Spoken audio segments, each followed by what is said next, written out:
All right, so this is a copy of the DMV score sheet. Somebody else that got 100% on their test, actually.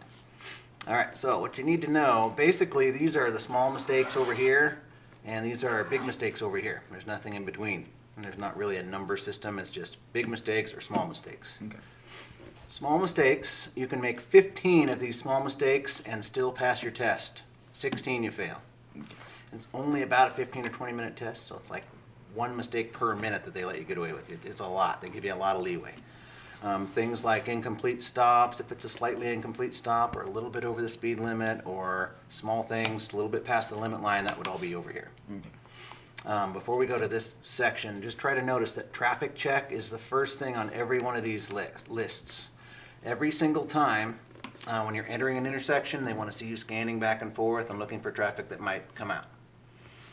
Any time that you can think of where you might be crossing somebody else's path, like a bike or a pedestrian or a car, they want to see you turning your head and looking there first before you cross that person's line. Okay? So traffic checking is important. We'll work on swinging the head back and forth. The other critical thing on that is make sure you're turning your head. Don't just turn your eyes. You probably are looking at this point because you're an experienced driver, but you got to turn your head or else they don't see you look. Okay. Okay. The way they'll do it, they'll score you on 8 different intersections. So the first one, as you go through, they'll circle it, and then if you make any mistakes, they'll make a mark. If you didn't check for your traffic, make a mark there. If you stopped a little bit over the limit line, make a mark there. If you get 15 of these, then you fail, or 16 you fail, 15 you still squeak by.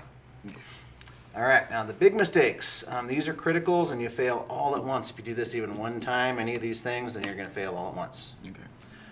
So we'll talk about what they are. Intervention by examiner is the first one. That's any time that they feel like they have to jump in and help you because you're kind of headed for trouble. If you're going to pull out in front of a car or change lanes into somebody, they'll grab the wheel or pull your parking brake or yell stop, what have you. Okay. A couple of the common ones for people to get the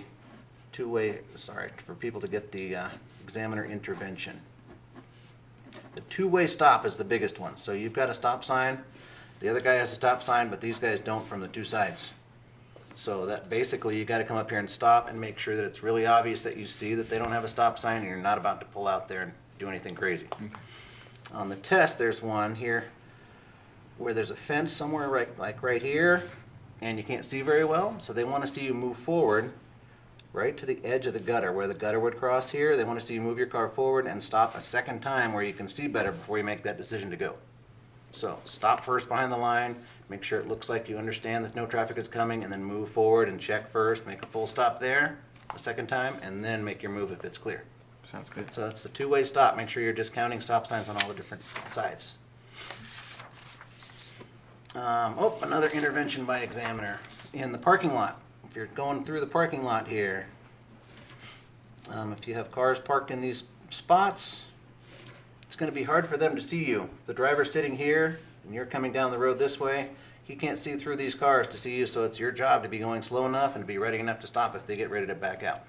So if somebody looks like they're about ready to back out, you got to be ready to hit your own brake and stop. Okay? Why don't you stop that one?